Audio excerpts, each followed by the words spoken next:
Alors, dans la vidéo que je viens de faire concernant le reflux, le RGO, les remontées acides, je parlais du régime alimentaire à modifier pour éviter l'acidité gastrique. Bon, et maintenant, je vais vous parler des compléments alimentaires qu'on peut consommer. Alors, je ne l'ai pas testé, mais il existe le chardon-marie. Moi, j'ai testé l'aubier de tilleul. Alors, ne me demandez pas pourquoi, mais les compléments alimentaires d'aubier de tilleul fonctionnent dans certaines marques et pas dans d'autres. Mettre du citron dans de l'eau, ça fonctionne bien. Éviter le grignotage aussi, fonctionne bien.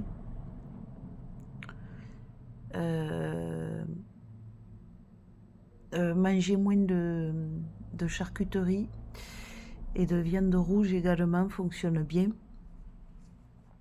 Sauf que de la viande rouge, surtout si vous êtes une femme, et selon votre résus sanguin, il en faudra encore parce que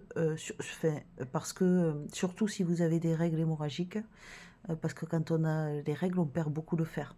Sinon, il y a encore l'alternative de compléter la viande rouge par de la spiruline bio. Voilà. Ou du tardiféron. Il peut vous prescrire du tardiféron, le médecin, si vous le supportez, mais le tardiféron crée des problèmes digestifs après. Donc, toujours pareil, les médicaments qu'on trouve, hélas, 9 fois sur 10, ça vous règle un problème pour vous en créer 10 nouveaux que vous n'aviez pas avant. C'est magnifique. Merci Big Pharma. Voilà pourquoi l'utilité de mes vidéos aussi. Donc, vous pouvez tester l'aloe vera en interne en gel, pas en eau. L'eau d'aloe vera ne sert à rien.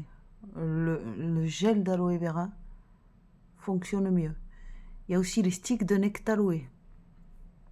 Si les sticks de Gaviscon qui vous a prescrit le gastro-entérologue ne fonctionnent pas ou ne suffisent pas, vous pouvez essayer les sticks de nectaloe et le gel d'aloe vera en interne, qui ne devra pas être pris sur du long terme parce que ça devient irritant le gel d'aloe vera si vous en consommez trop, tout comme le curcuma d'ailleurs. Oui, il y a aussi la compo curcuma poivre qui est à la mode parce que le poivre active la curcumine du curcuma et le curcuma est un bon antioxydant et anti-inflammatoire. Sauf que c'est pareil, le poivre et le curcuma à forte dose deviennent irritants aussi. Voilà. Donc, pour la posologie du charbon activé en poudre de noix de coco, ça coûte 2 balles et ça dure 6 mois le pot. Vous la trouverez sur internet, mais c'est à prendre à 4 heures éloignées des médicaments et de la pilule et de la nourriture parce que ça absorbe tout. Tout ce que vous avez consommé dans les 4 heures avant ou que vous allez consommer juste après, dans les 4 heures après, ça va tout absorber. Donc surtout pas prendre en même temps ou près de la pilule ou de vos traitements habituels. Sinon ça va annuler leurs effets. Le charbon. Voilà. À ne pas confondre avec le charbon de pharmacie qui n'est pas issu de la noix de coco et qui est 40 fois moins performant que celui d'Aromazone parce qu'il est issu de la noix de coco. Et ça change tout. Il faut qu'il soit activé et en poudre de noix de coco. C'est là qu'il est efficace, le charbon. Ça sert aussi contre les overdoses et les intoxications alimentaires et médicamenteuses.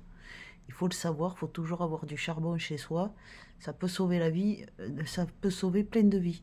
Votre chien, il a mangé des noix rancies sous un arbre ou je sais pas quoi, vous lui donnez du charbon, vous lui sauvez la vie. Hein.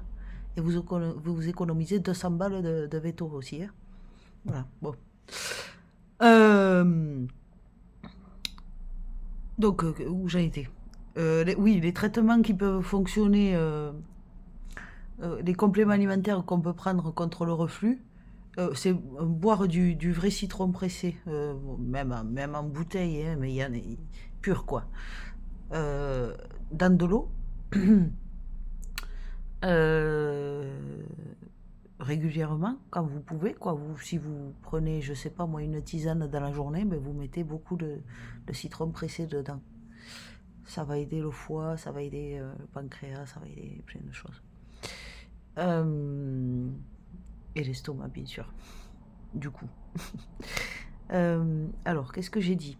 Aloe vera en gel, aubier de tilleul, Chardon-Marie. Euh, Bon, après, il y a le pissenlit, mais ça, c'est plus si vous avez à la fois des problèmes urinaires et gastro.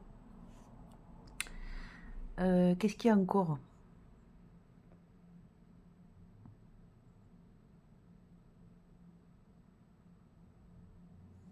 Je pense que j'oublie des choses. Euh, le charbon, gel d'aloe vera, curcuma poivre, mais à faible dose, très faible dose. C'est juste de temps en temps, hein, sinon ça va faire l'effet inverse. Alors, le charbon, il arrête les ballonnements, la diarrhée, les empoisonnements médicamenteux, alimentaires, les indigestions et même certaines allergies alimentaires. Euh, ouais, et empoisonnements divers. Donc, c'est très, très, très important d'avoir du charbon chez soi. Très important. Ça, je vous dis, ça peut sauver plein de vies, le charbon. Euh,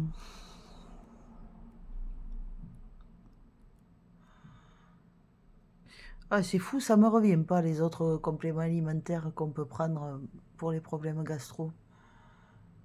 Ça, c'est évidemment dans le cadre où le traitement du gastro-entérologue, ranitidine et compagnie, n'ont pas fonctionné.